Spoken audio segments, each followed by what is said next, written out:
right. Welcome to This Week in Health IT. It's Tuesday News Day, where we look at the news which will impact health IT. Today, the election and its impact on health IT, and Drex DeFord is in the house. My name is Bill Russell, former healthcare CIO coach, consultant, and creator of This Week in Health IT, a set of podcasts, videos, and collaboration events dedicated to developing the next generation of health leaders.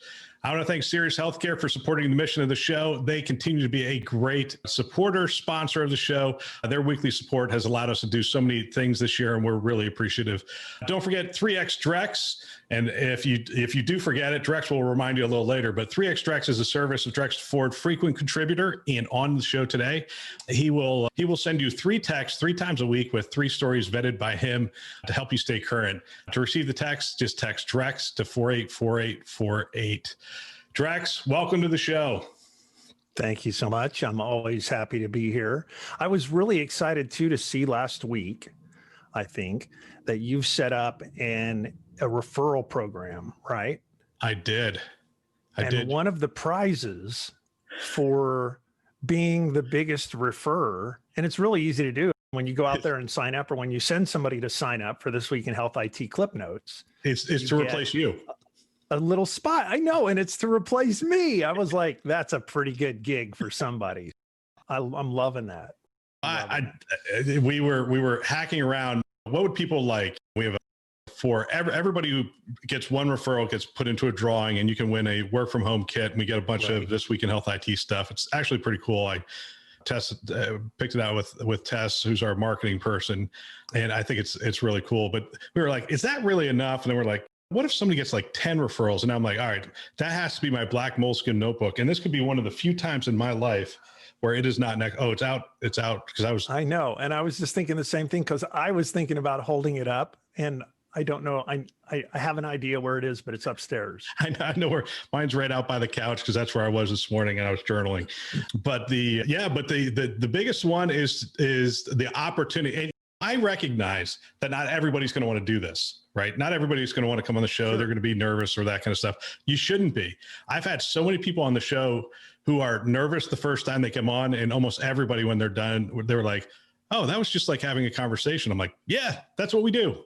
We just have conversations, and some people have messed up from time to time, and we just edit it out. They'll say things like Microsoft's predatory licensing practices, and we go, yeah, let's take that out. That's gonna make your negotiation a little harder the next time you sit across from them.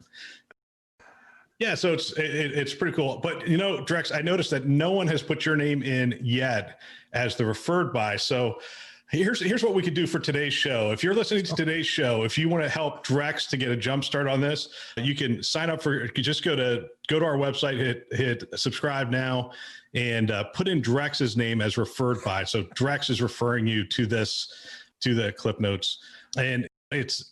Yeah. To be honest with you, I wouldn't be doing this, but we have gotten so much great feedback from people of, hey, I love just scanning that. I hit a couple of the highlights. It's been great. So, yeah, Tracy, one of the folks on your staff and I were talking about it earlier, and the way that you write up the notes and the way that you do clip notes, it makes it really easy. It's not a mining expedition to go through and find the thing that it's hot for you right now. It's a thing I want to watch, but I don't have 20 minutes or 30 minutes. I just need to see the 2 minutes that they talk about this. So you guys do a really good job with that.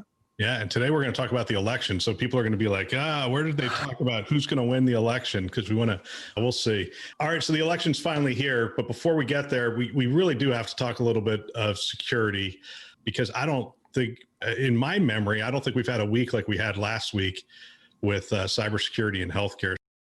I really appreciate your feedback on this. So I did 2 posts last week on LinkedIn.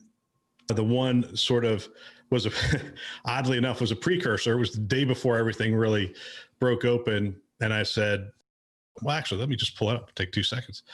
And let's see, first post was this one. I know your health system isn't targeted for ransomware attack, but humor me, can I see your cyber response plan? And the reason I posted that is there's a lot of health systems that believe that anonymity is my barrier, that we're such a small health system that they're not coming after us. But that's really been dispelled at this point, hasn't it? It's interesting. In July, we published at CI Security, we published the 2020 healthcare breach report, and we went through the HHS wall of shame, and we did a whole bunch of analytics on that data. And it was interesting. We took a 2-year period. We broke it down into 6-month segments.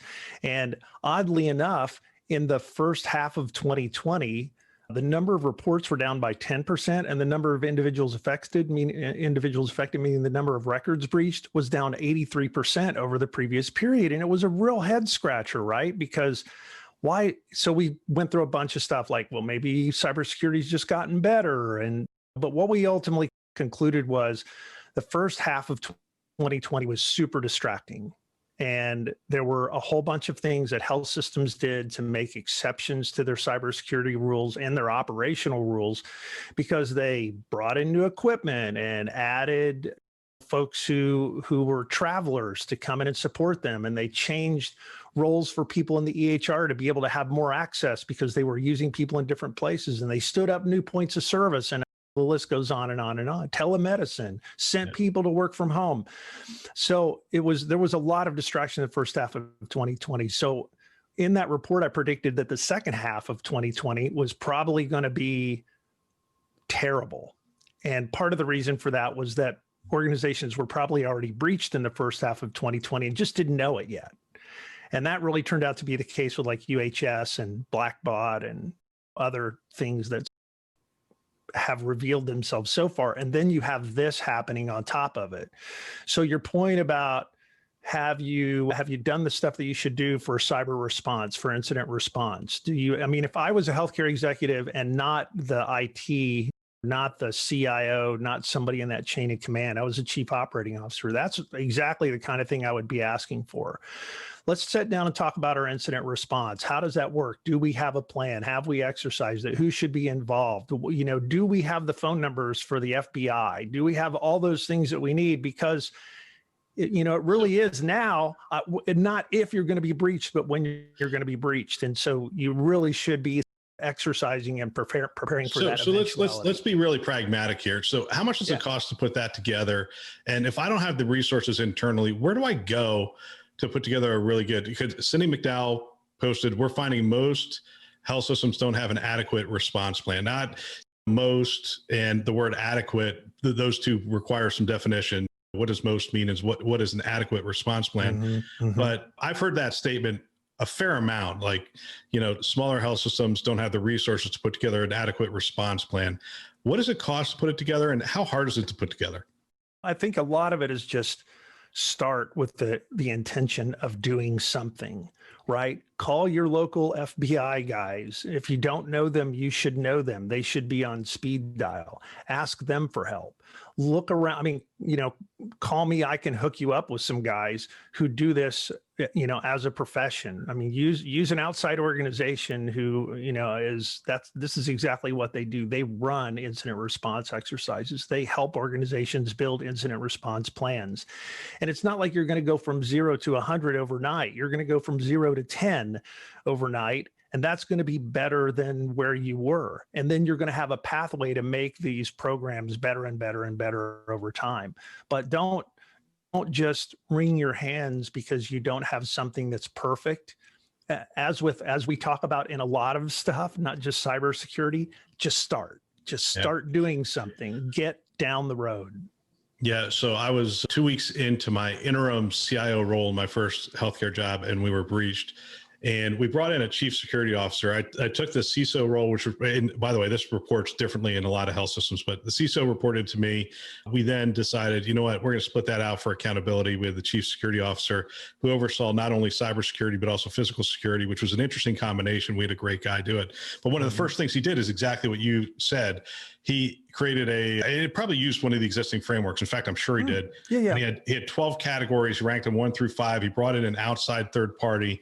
They ranked us. And when the first time I saw it, I sort of shook my head like, oh my gosh, it's horrible. But it's great to have the scoreboard, right? Hey, we're down by 20 points. We've got to score 3 touchdowns in the fourth quarter here. It's good to have the scoreboard so you know what you have to do and what you have to work on. Yeah. I have a trainer who tells me regularly that it's like, remember the old days of MapQuest or whatever, just open Google Maps. You may know where you want to go, but you can't get there if you don't know where you are. And so you have to know where your starting point is. And that applies to all things in life, but definitely around the cybersecurity issue, you've got to figure out where you're at so that you can create a plan to get to where you are.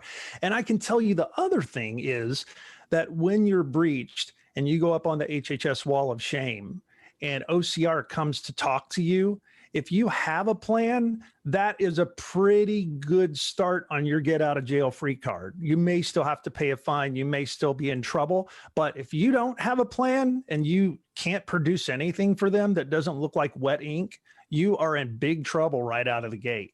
Yeah. Todd Rowland notes healthcare systems don't have the resources to secure their network and host on-premise enterprise systems. They need a more effective partnership with hosting vendors. Not easy. Something has to change to maintain operating. One of the things I noted is when we did that plan, we had 12 areas and we had 1 to 5. We took it to the board, we presented it to the board, and they said, well, we want a budget for what it would take to get to all 5s, all 4s, all 3s. And the chief security officer looked at me and said, that's not the goal.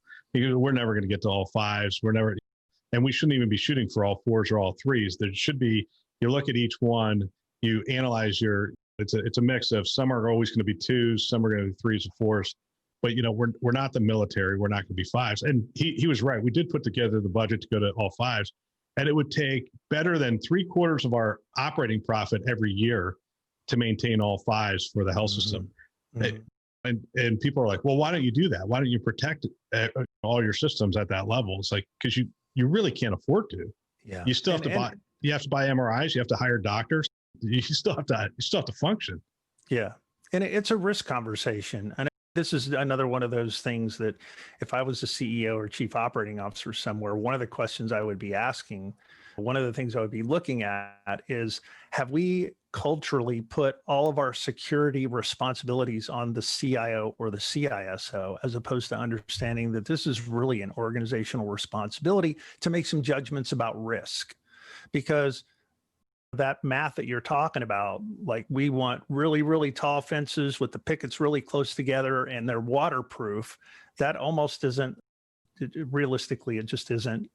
It isn't a defensible posture long term. You have to make some decisions about risk. All right. I want to get to the election, but before we do, let me describe what happened last week. So my next post, I said, this is not a drill. A full-fledged cyber battle has broken out on a global scale, which it has. And why has it? Well, the U.S. Cyber Command, to protect the election, went out to hobble the TrickBot botnet. And we talked about this a little while back. Microsoft was involved in this as well. And they essentially, and I read this on Krebs on Security blog. So I don't know. Is this credible? Is it not credible? It feels like it is, but essentially, because it passes the sniff test. This could have happened. A file was sent to the infected computers that changed the malware control server to local host. Right. So if it's local host, every time it goes to communicate with the malware control server, it's essentially going to communicate with itself, and it's no longer going to be connected to that malware control server. Essentially, command and control. Yeah. Yep. They lost control of all those. Well, maybe not all of them, but they lost control of any of them that they sent that to. In addition, he goes on to say that there's rumors out there that they stuffed their malware control servers with millions of bogus records, which means they have a significant cleanup process on their side, this is all well and good, makes perfect sense. You would do this to protect the election, but their response, which was pretty swift, was to come after hospitals. Essentially, HHS and the FBI issued warnings early last week, or midweek last week, about this malware attack. And sure enough, it took down at least 2 health systems that we know of. I think they're attacking University of Vermont as well, and maybe some others. But there's just this significant uptick in threat activity that's going on. It's interesting because I was on the phone last week with a lot of CIOs, as you were on the phone last week as well, with a bunch of people on this topic. And one of the CIOs said to me, it's like, look, if I'm responding now, it's too late. This is all about what I did 6 months ago, not what I'm doing today. And there's a lot of, that's essentially what you were saying before. Get started now for the attack that's coming 6 months from now. Yeah. I can't remember the saying, but the first best time to build a strong security program was 6 months ago, and the next best time to start building a strong cybersecurity program is now. It's just You're exactly right. If you're trying to hire a CISO, if you're trying to build a whole security operations center, and that's part of your strategy, it's going to take too long. You have to find partners who can help you do this work more quickly. All right, last one, and this is a little free consulting here. These are smaller hospitals. They're probably Epic Community Connect partners. And so let's assume they've been compromised and you are the host Epic system. So you're offline, you took them offline as soon as you found out you're disconnected. What kind of things are you going to put in place? What kind of gates or hoops are you going to put in place before you connect back with them as an Epic Community Connect partner? I think some of this has to do with understanding how the Community Connect connection may work. It may very well be that the access that the folks in the community hospital or the private practice have is only to use Epic if they don't have some sort of like significant admin access. You're going to have a VPN. You will have a VPN of some kind, point-to-point VPN between there and the host location. So you have, at what point are you opening that up? And do they have to do something on their end before you're like, all right, we're ready to turn the VPN back on?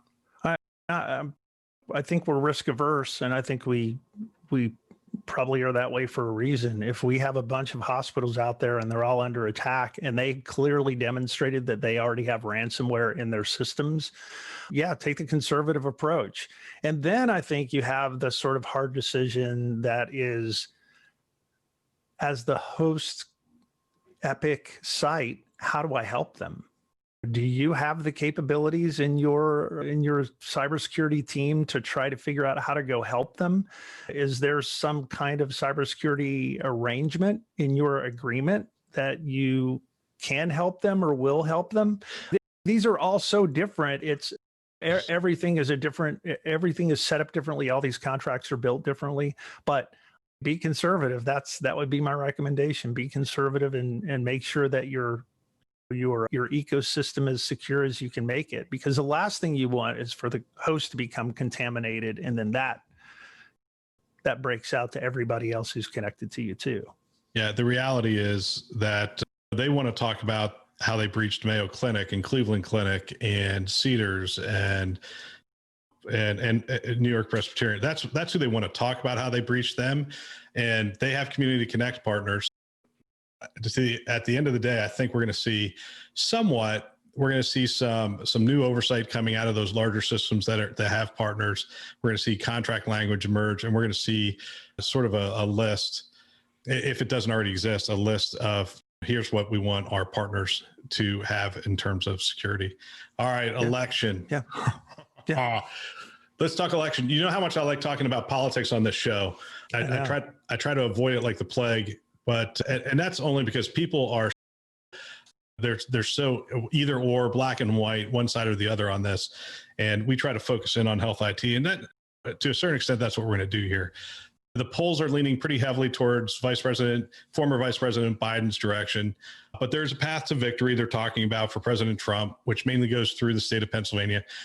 Biden has a big lead amongst voters who say COVID is their primary issue. Trump has a small lead, actually, amongst voters who say the economy is their top issue. Voter turnout will be a record. There's no doubt.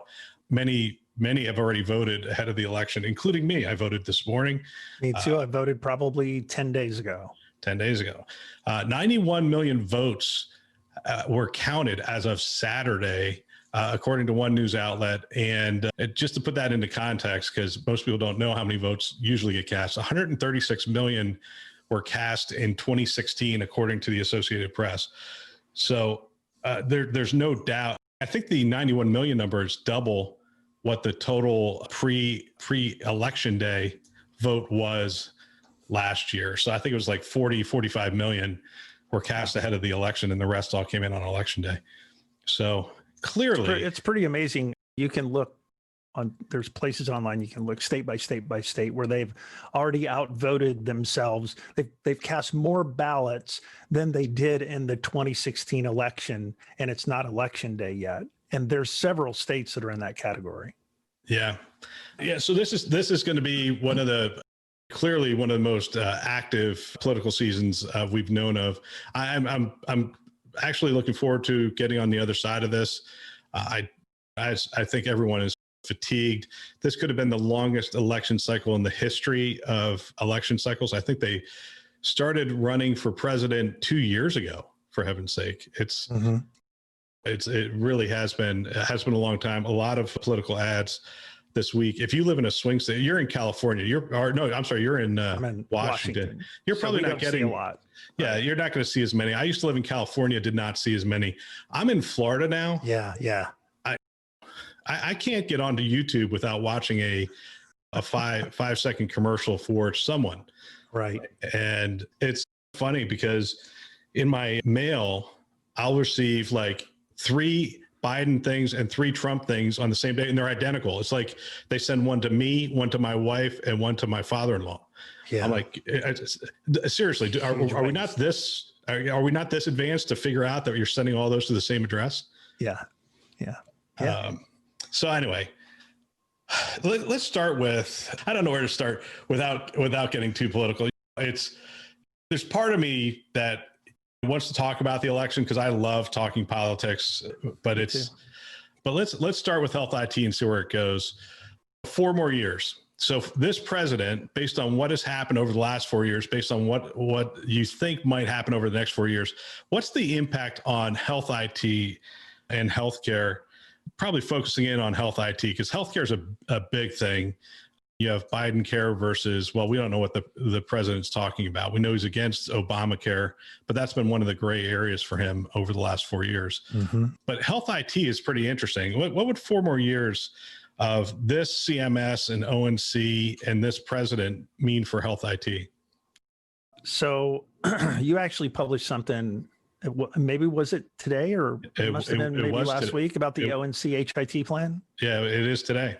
Yeah. And I'll probably put that up on 3xDrex too, at least once this week. But there's a lot of stuff in that plan. And I think one of the ways we could think about talking about this would be, what would it mean for the actual enablement of that plan?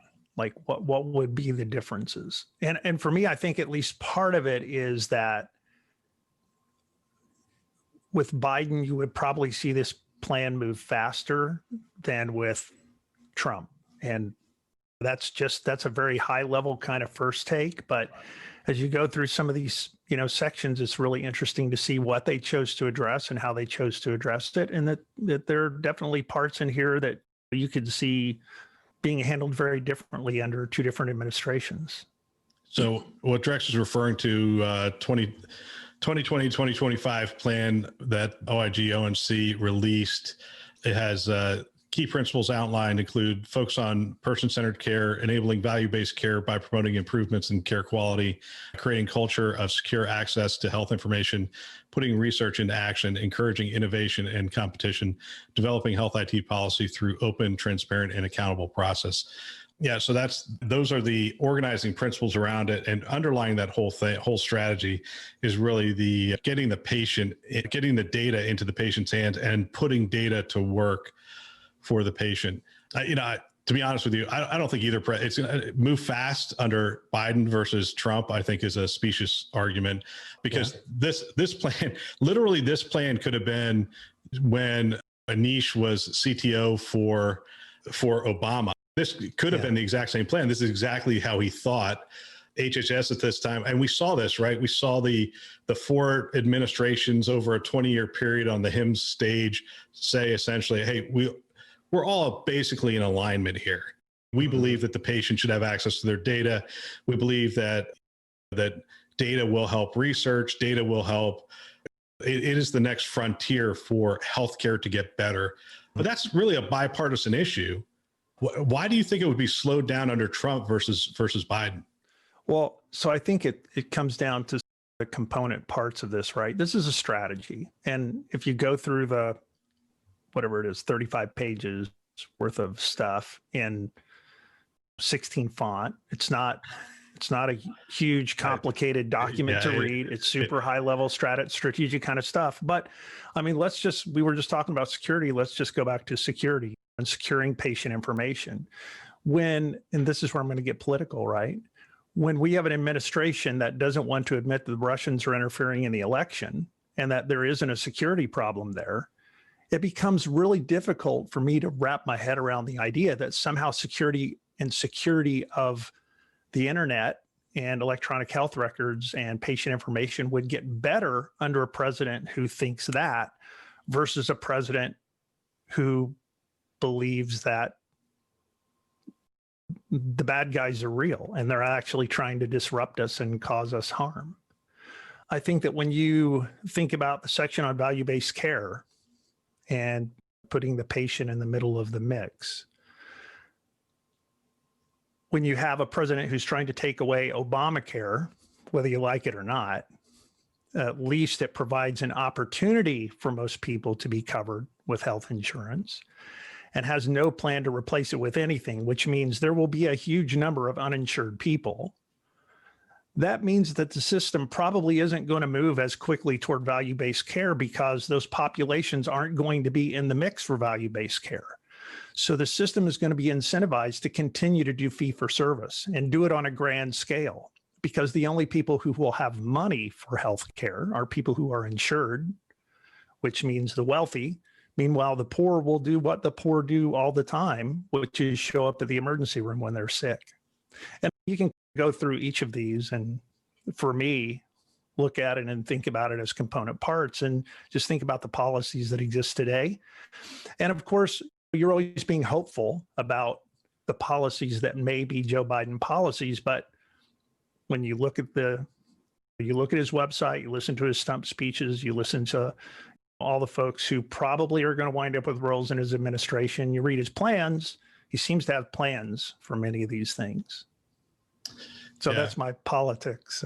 There you go. Wow, you're diving in deep. And so you're going to force me to do the Trump side. Well, thanks. Here we go. Don't cancel me. In fact, that's one of my pet peeves, to be honest with you, is it has become so polarizing that people essentially say, well, if that's what you believe, I can't listen to you. I can't be your friend. I can't be anywhere near you.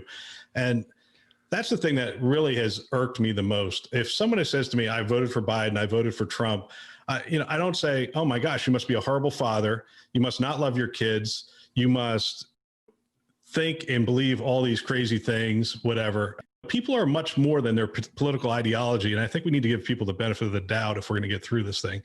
But let me attempt some of this stuff pretty transparently. Clearly, Trump doesn't believe that there aren't bad guys. That's again, a specious argument.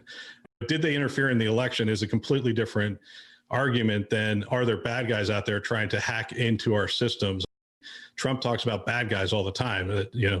The Chinese, he banned China's technology into our country because there's a belief that technology would be used to infiltrate and take data. So I don't think from a security standpoint that really holds too much water. I'm not sure we would make any more or less progress on security as a result.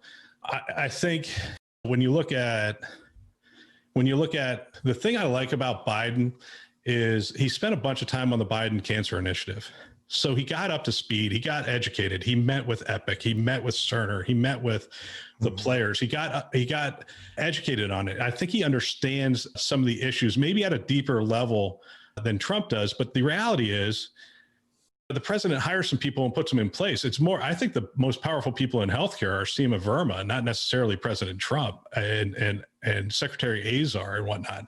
I think those people determine what's going to be reimbursed, what direction are we going to take, what is the direction value-based care is the direction fee for service.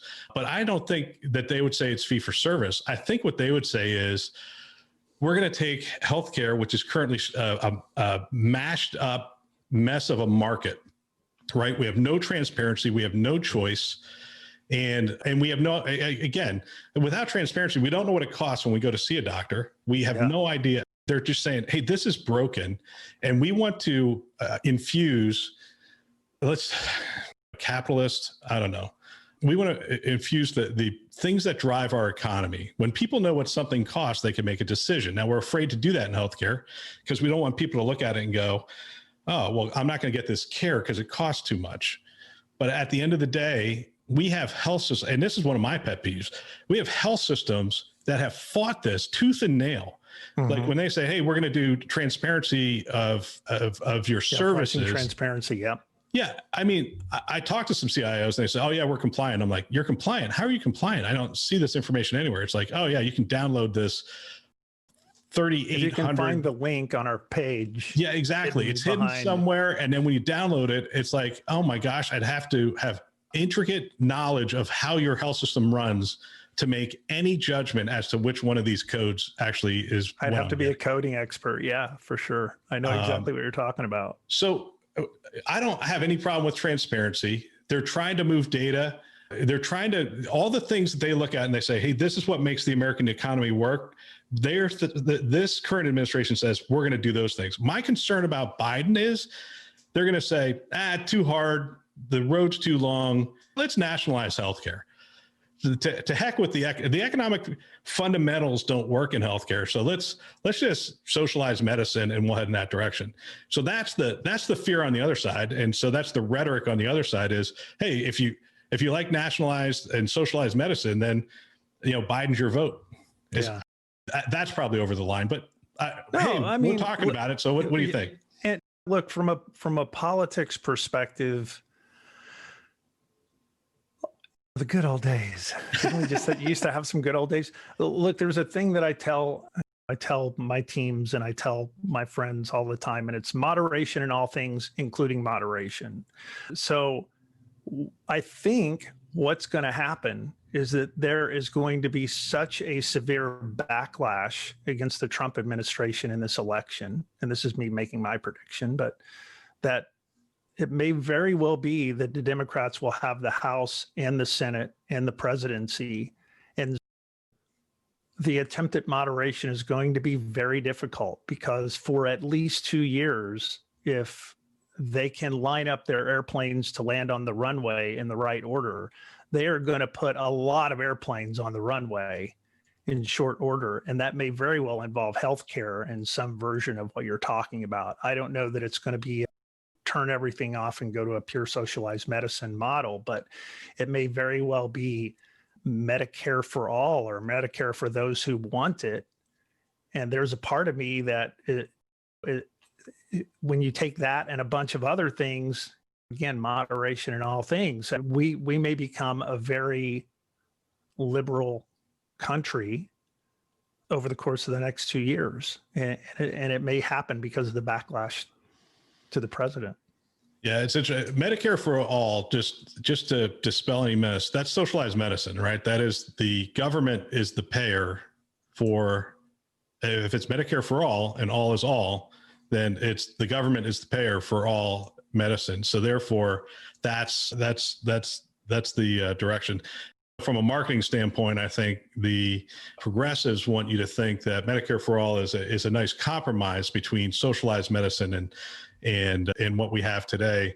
But really what it is it's a compromise that is squarely in the socialized medicine category. So that's number one. Number two, it's interesting because prior to COVID, I'm just worried about how people are going to read the election, right? So prior to COVID, President Trump was going to win in a landslide. The GDP was places where the previous administration said that it was never going to get there. We'll never see those numbers again. And we saw those numbers for the better part of 2.5 years prior to COVID. We saw unemployment rate in certain areas. We saw movement. We're still seeing movement in the Black community towards President Trump. We're seeing movement in the Hispanic community towards President Trump, two groups that have largely voted in lockstep with the Democratic Party for years. And you have to ask yourself why. So he was in that path. But what you have is it can be interpreted as, hey, this is a reaction to all of Trump's policies. Or this could be interpreted as, hey, this is a reaction to people are scared. People are just flat out scared, and they believe that they're going to be safer under Biden than they are under Trump. Not necessarily on a national stage and those kind of things, but just COVID, just health. I'm going to be safer under Joe Biden telling me when to stay inside, nationalizing masks so I don't have to worry about the crazies at the store who see themselves as the opposition and not wearing masks. And he's going to be more measured. Trump comes off as bombastic, whereas Vice President Biden comes off as more measured in his approach. Uncle Joe, as opposed to crazy Uncle Donald. Yeah, crazy Uncle Donald kind of thing. If Biden wins this election, that's what I think it says. This is a reaction to his COVID policies. I had a poll. First time, I'm 53 years old. The first time I was ever called by one of these national polls. Oh, really? Yeah, it's one of the reasons I always thought they were fake, because I'm like, how can I, in 53 years, how could I never get called? Yeah. And so they went through the poll and they said, which would you like to win the Congress, the Republicans or the Democrats? And I'm like, are those my only options? And they said, yeah, those are your only options. I'm like, I want a split house. They're like, well, that's not one of your options. I'm like, I want a split house. I'm like, yeah. I always want a split house. I never moderation in all things, including moderation. I never want. Yeah. I never want any administration to have both the houses of Congress and the presidency. It's too dangerous. And if you want my case study on this, it's the state of California. The state of California now has a supermajority, which means they can do whatever the heck they want, and they are doing whatever the heck they want. Mm-hmm. And if anyone wants to know, the reason I live in Florida is because that place is nuts. And I'm sorry if I just offended the millions of people who live there, but that place is out of control, and it's just, there's no checks and balances. Yeah. I believe, and the reason I want to have this conversation with you in front of everybody is because I believe that the best ideas come when you have opposing ideas having good discussion. It's the balance. It's the, hey, you know what? We're not idiots. The opposing side isn't idiots. You have to have the other side at the table to have the conversation. And if you're just going to throw them out and say, hey, we won, it's a mandate, you guys go sit in the corner for the next 4 years, we're going to do whatever the heck we want. You have to remember that half the people didn't vote for you. Yeah. This applies to, like, everything else too, right? If you're a CIO, if you're a healthcare executive, you're executive in any business. Part of what you want is a bunch of people around you who don't necessarily think exactly like you do. That's why diversity is important. That's why you want people from other experiences and other walks of life, and maybe even opposing views on your team, because they make you better. It makes you think and rethink every one of your positions that inside yourself, you say, of course, this is so common sense. This absolutely has to be true, until it comes under pressure, until it's challenged, until somebody beats you up on it a little bit and you start to rethink it. That doesn't mean everything has to be a compromise, but it means that you go into all of those decisions with your eyes wide open. You understand what the opposition, what the grumbling is going to be, so that you can be prepared for that and create plans that make that grumbling less. And whether you're the president of the United States or the director of infrastructure at your health system, these are all really great lessons, right? Yeah, and to be honest, we're not going to understand racism, systemic racism, the role that identity politics plays in it. We're not going to understand any of that unless people sit across and have very uncomfortable conversations. I need to be educated. I need to understand how people have experienced how they've experienced capitalism, how they've experienced the current policies, how they experience healthcare. I need to understand all those things in order for me to be educated to do the right things, to put the right tools in place, to hire the right people, to promote the right people, to promote the right policies, and those kind of things. If every time we get control of something, we just say, all right, this is mine to run, you go sit over there, we're heading down this path. There'll be another backlash, right? It'll happen. I talk to clients and teams about this all the time. Get comfortable with your uncomfortableness. The situation you should be in is not to be comfortable. If you're comfortable, something's wrong. You should create that tension. You should create that uncomfortableness that makes you a better leader and a stronger thinker and a more agile problem solver. If you're comfortable, you get lazy and sloppy, and then bad things happen. So again, it applies to politics. It applies to everything that we do. Yeah. I appreciate you having this conversation. It's interesting to go back and forth. I was talking to another person who I know that we're on different sides of the aisle completely. And we were just having a conversation, which wasn't going to lead to me thinking any different of them or them thinking any different of me. And they said, "Hey, think we could come on the podcast and talk about this stuff." And I'm like, I don't know, to be honest with you. People think the way they do, though, for some reason. And I'm definitely guilty of this myself. Sometimes just like, I just can't believe. But what you're dealing with in a lot of cases is social media and little snippets. When I sit down with a friend of mine who thinks differently than me, and they're still a friend, and I know they're a good person, and I really do know that, and I start asking them why they think the way they do, that's the nugget, right? That's the information that you really want. You need to understand why they think the way they do. It's not unreasonable to them to believe what they believe. No. It's incumbent upon us to try to understand that and then mold that into our own way of thinking. Yep. The more, as they say. So it's definitely an interesting time, and yep. The next couple of days are definitely going to be interesting. You have to value people over winning an argument. You have to value people and understand the intrinsic value of every individual, their experiences and their point of view. I'm lucky enough to have, I have progressive friends who would say this president's bad. They would point to COVID. They would point to the economy, the plights of minorities and immigrants. They would say he's bad for the environment, bad for civil discourse.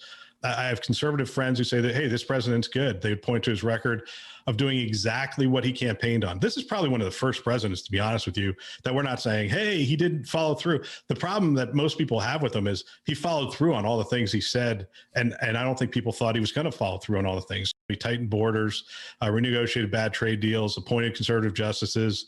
They would go on to say he provided opportunities for minorities and legal immigrants, is what they would say. And the reason I know that is because I got some of them on the phone and had the conversation before this show and said, hey, what's your position? So it's interesting. Exactly what you say. People, they had different parents, different experiences, different things that shape their lives, different teachers that shape their lives, different events that shape their lives, that we have to believe in really the good in people, that we're all trying to make our country and this world a better place is the eventual outcome we're really all going for. Diversity is hyper powerful. I didn't know that. I was a white kid who grew up in a Christian county in the middle of Indiana. We didn't have any different. We were all exactly like each other until I went into the military, and that's where I really figured out, like, wow, all these people from all these different places have completely different ways of thinking about the same thing, that problem solving the same.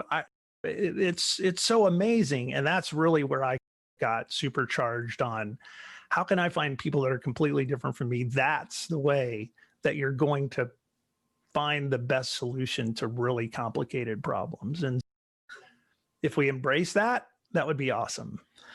Well, hey, I want to remind everyone, we are not political pundits. We got into the politics side just because it's hard to ignore that today is election day. If you haven't already, get out and vote. It's one of the things that in the history of our world, we are one of the few countries, literally in the history of our world, that has had the opportunity to speak into the governing process, into our government.